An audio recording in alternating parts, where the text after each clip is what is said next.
We know instinctively, intuitively that music improves life.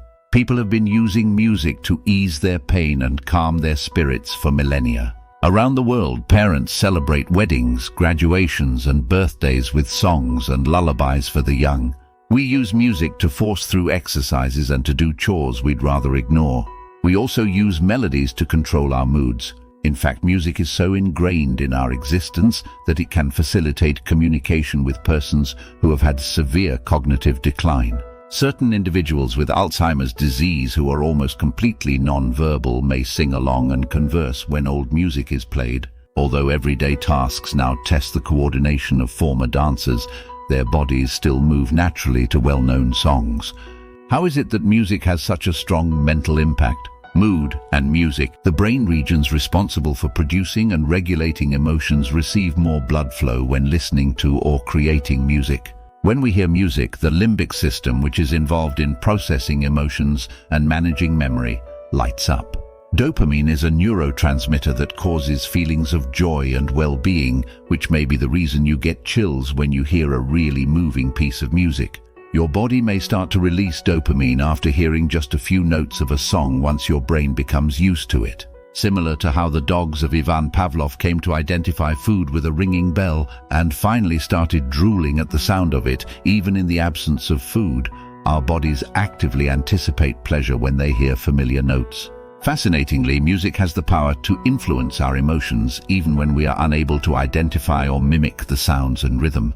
Numerous cases of people with brain lesions who lost their ability to discriminate melodies but were still able to identify the emotions that music conveyed have been reported by science. The temporal lobes of the brain, which are involved in understanding melody, were found to be damaged in these patients, but the frontal lobes, which are involved in controlling emotions, were untouched. Memories and music. The elements of pitch, timbre, rhythm, dynamics, and much more are all intricate in music.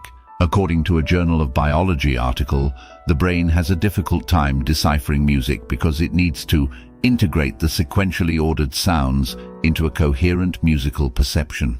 The mental processes that go into stitching together individual sounds to create the overall impression of a song are very similar to the processes the brain goes through when reading, which ultimately entails deriving meaning from sentences and paragraphs after first identifying individual letters and sounds. Both processes require working memory, and researchers think there is a lot of overlap between working memory for verbal and musical inputs. Naturally, emotions improve memory. Since adolescence is a period of intense feeling, the majority of adults can still sing along to the songs they adored in high school. It also helps that the majority of us listen to those songs repeatedly. Research indicates that music listening may improve the efficiency with which brain cells process information and may aid in the brain's capacity for adaptation. A study that was published in the scientific journal Brain found that after 2 months, adults who had a stroke and regularly listened to music improved verbally and cognitively much more than those who did not regularly listen to either music or books or even audiobooks. Music as a painkiller. As in childbirth, women listen to music, and family members who are near death often have music playing as they sit with them. The power of music to divert our attention. We become less aware of our painful backs when our minds are occupied with a favorite song, has been linked to its pain-relieving properties. Thanks to dopamine, music also makes people feel better overall, which may lessen their experience of pain. However, some scientists speculate that because sound waves are essentially vibrations, music's physical effects may have something to do with this.